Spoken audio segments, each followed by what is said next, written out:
Hello everyone, welcome back to my channel. Hope you guys are doing well. क्या आपको भी मेरी तरह स्लाइम बहुत पसंद है? क्योंकि वो बहुत सॉफ्ट एंड स्ट्रेस रिलीविंग होता है। लेकिन ये बनता कैसे है मुझे भी नहीं पता, इसलिए मैंने ब्लिंकिट से आज एक DIY किट ऑर्डर कर दी। जब तक किट आ रही है आपको पता ही है क्या करना है। Don't forget to subscribe to my channel and hit the bell icon. लगता है किट आ गई, तो चलिए शुरू करते हैं।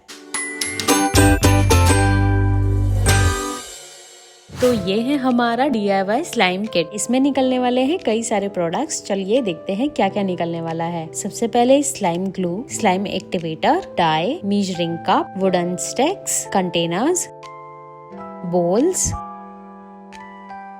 सी शेल्स, ड्रॉपर एंड स्पून। चलिए वेरीफाई करके देखते हैं इसमें क्या निकलता है। अब आता है सबसे सेटिस्फाइंग काम। मुझे पॉलिथीन निकालना बहुत पसंद है। सबसे पहले इसमें निकला मैनुअल, नेक्स्ट पैकेट में निकला dropper, wooden sticks, spoon, slime activator, pearls and teal die.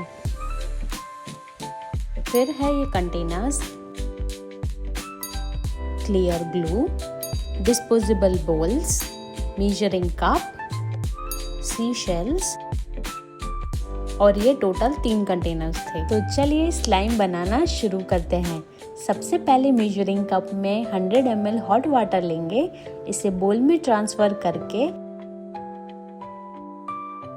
1 spoon slime activator डालेंगे। Slime activator is nothing but borax powder only और कंटिन्यूअसली मिक्स करेंगे। इसे हमें 3 मिनट्स तक कंटिन्यूअसली मिक्स करना है। अब इसे 30 मिनट्स के लिए साइड में रख देंगे।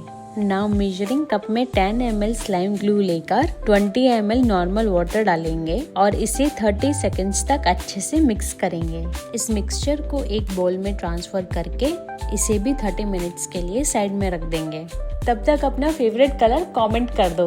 मेरा फेवरेट कलर ब्लू है। अब टील कलर डाई के 3-4 ड्रॉप्स ग्लू मिक्सचर में ऐड करके 30 सेकेंड्स के लिए मिक्स करेंगे। इसे कंटिन्यूअसली मिक्स करते हुए इसमें 8 ml ड्रॉपर से स्लाइम एक्टिवेटर सॉल्यूशन डालेंगे। क्योंकि 8 ml ड्रॉपर में एक साथ नहीं आएगा, इसलिए मैंने पहले 3 ml फिर 2.5 एंड 2.5 ml डाला। पैरेलली सॉल्यूशन को मिक्स किया। हमारा स्लाइम बनने लगा है। इसे 15 मिनट्स रेस्ट करने देंगे। अब इसमें पर्ल्स एंड सी शेल्स डालकर मिक्स कर लिया। स्टिक से मिक्स करना मुश्किल हो रहा था, इसलिए मैंने इसे हाथ से मिक्स किया और ये कितना मस्त और शाइनी लग रहा है यार। मैंने इसमें ग्लिटर नहीं डाला क्योंकि जो हमारी डाई है ना वो पहले से ही ग्लिटरी थी। अब इसे एक कंटेनर में ट्रांसफर करके लिड लगाकर स्टोर कर लेंगे।